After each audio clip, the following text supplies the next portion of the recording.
So Drake does the Drake thing, and he goes back to back.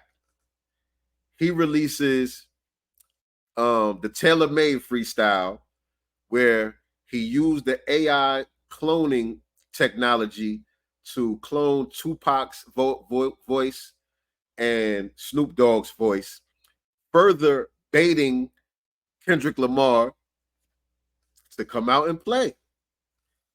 He was like, nah, nigga, you started this shit. I'm here for it. I want the smoke.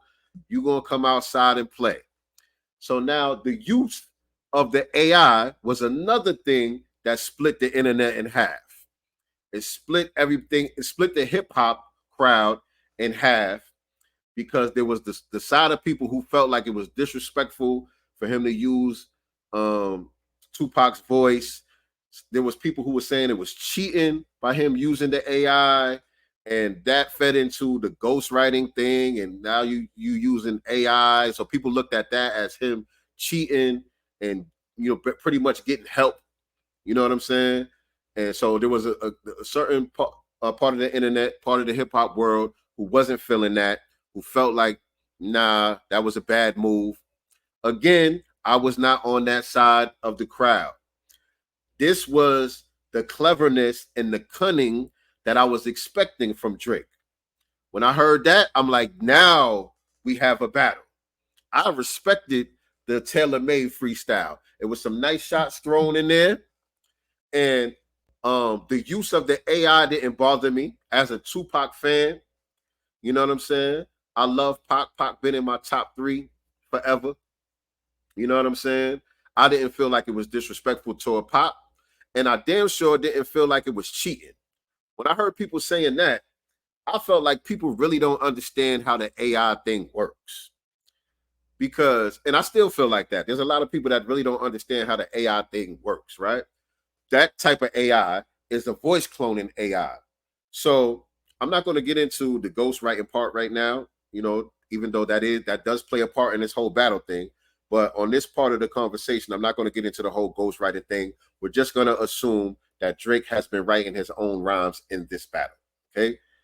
For the sake of conversation, we're just going to assume that Drake has been writing his own rhymes, his own verses within the confines of this battle. Right. And so with the AI thing, Drake still had to write the rhymes. He still had to go in the booth and spit the rhymes. Only thing he's doing is using the technology that's available to alter his voice to sound like Tupac, because he's rhyming from Tupac's perspective.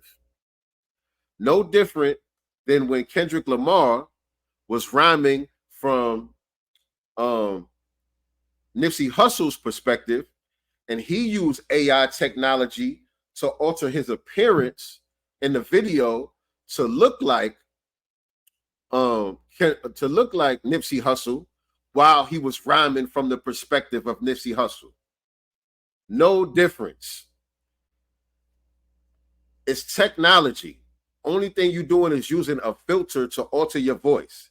It's like Nas got a song on the Untitled, not the Untitled album, on the Streets Disciple album, the double album. He got a song called Say Cool Story, and I forgot the other one. It's a part 1 and a part 2 to the songs. First one is called Say Cool Story. The other one is called I think The Rest of My Life. Is it The Rest of My Life? I think that's what it's called. But anyway, there's a part 1 and a part 2 to these songs that's on Nas' album, where parts of those songs he's rhyming from the perspective of a female that's in the story. And the song says featuring Scarlett. When you read the credits on the song or the credits on the album, it says Say Cool Story featuring Scarlett. The Rest of My Life, I think it was called The Rest of My Life, featuring Scarlett. But it's actually Nas who's rhyming on the song, but he used technology to alter his voice to make him sound like a woman, because he was rhyming from the perspective of a woman. That's just being creative and using the technology that's available to you to convey exactly what you are trying to convey creatively. I didn't feel like what Drake did with the AI thing was any different than that. It's the same exact thing. It's just a new form of technology that's available. That's it. Some people didn't agree with that. That's the way I felt about it. That's the way I see it as a creative. That's not something that I would be against. That's not something that I wouldn't do if I had that idea and the technology available to me to do that. I thought it was dope. I thought it was a great use of AI, particularly the voice cloning AI. It was the best use of the voice cloning AI that I've seen so far, because you got people out there using voice cloning AI to make these songs to try to pretend that it's a Tupac song, or try to pretend that it's a Nipsey Hussle song, or whoever's voice it is that they're using.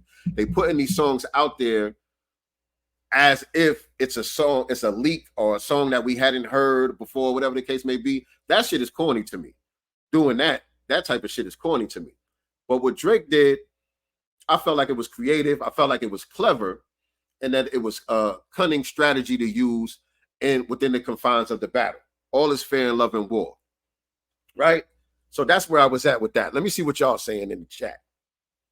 Let me see what y'all saying in the chat. By the way, if you haven't done so already, please hit the like button and share this out on your social media platforms. Let everybody know that we live right now. We talking about the assassination of Aubrey Graham. That's basically what we talking about. Because I don't even know if I said it so far in the conversation, but for the record, the battle is over, man. The battle is over.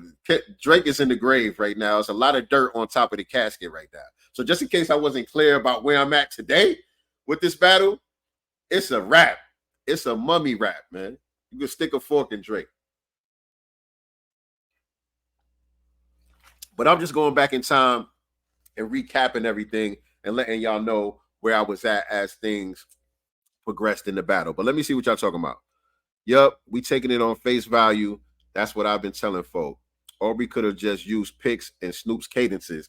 But what's wrong with the AI? Anyway, I ain't gonna go back and forth with y'all about that. People have a problem whenever there's new technology. There's always a large contingency of the populace that has a problem with the new emerging technology. There's always a fear factor that comes along with it. And I talked about this before, but I'm always reminded of something that I read in a book. And I still don't remember what book I was reading, but this was like a novel that I was reading before. And it took place like in the early 1900s, late 1800s, early 1900s, around there, whenever the telephone was a new invention.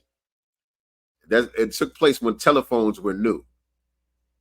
And when telephones first came out, there were people who were afraid of the telephone. There were people who were against it. There were protests about it. There were people who were writing to the government trying to stop this from being a thing, all of that, because they were afraid of it.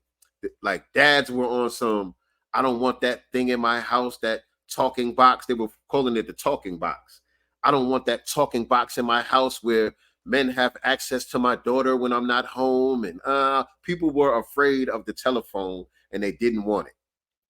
And so this reminds me of that. When people hear about this technology with the AI and the augmented reality and they don't really understand what it is, they're afraid of it. Oh, it's coming to take our jobs. Oh, it's coming to do this, coming to do that. Now, with all technology, there's always the good and the bad.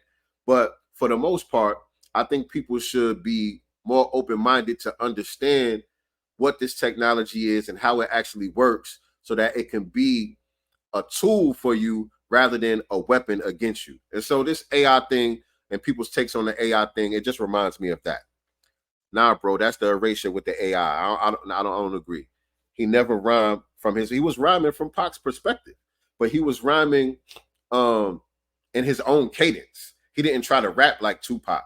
He was rhyming in his own cadence. It was his own flow and all of that, but he was rhyming as if he was Tupac speaking to Kendrick Lamar, right?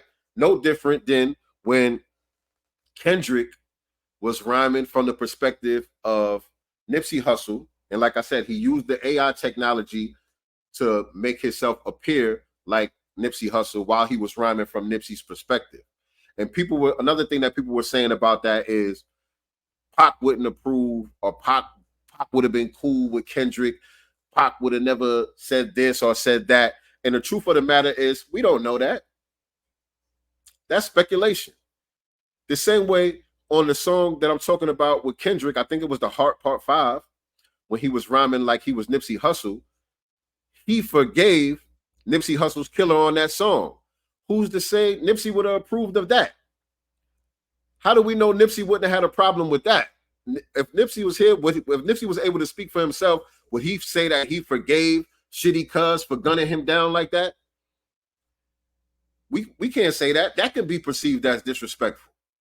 You know what I'm saying? So if we're going to have that perspective, keep that same energy on both sides. Is all I'm saying. If that's your perspective on him rhyming from the vantage point of a Tupac and that being disrespectful, then you got to keep that same energy on both sides if that's the way that you feel. You understand what I'm saying? Because that was interesting to me for him to say that he forgave Shitty Cuz for gunning him down like that. I don't think Nipsey would have felt like that, because Nipsey told us when he did an interview on Ism Radio with Tariq Nasheed, he told us if anything was to happen to him, he want niggas to ride. He wasn't talking about no forgiveness shit. He said, "Nah, y'all better ride for me." That was Nipsey's heart. So for Kendrick to do a song speaking from his perspective, talking about forgiveness, that could be a little slight. If we're gonna look at it like that, let's keep it a buck. Let's keep it a buck. Very first album is Soldier's Revenge on Strictly for My Niggas. World singing using auto-tune is considered cheating. I guess it depends on whose perspective is coming from. But I get it. I get it. Shout out to Jesse Paris in the building. What's going on? B1 King. B1.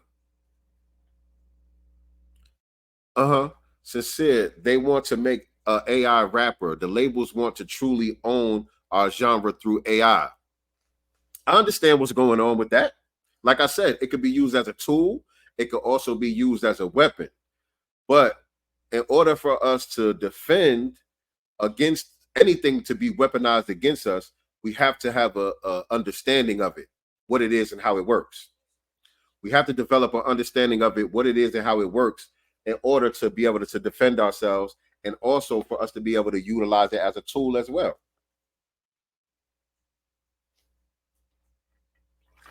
Right? Facts. Keep the same energy. Nip was prophetic in that ism interview. You're right on that. Okay. Y'all feel me a little bit. Y'all feel me on that a little bit.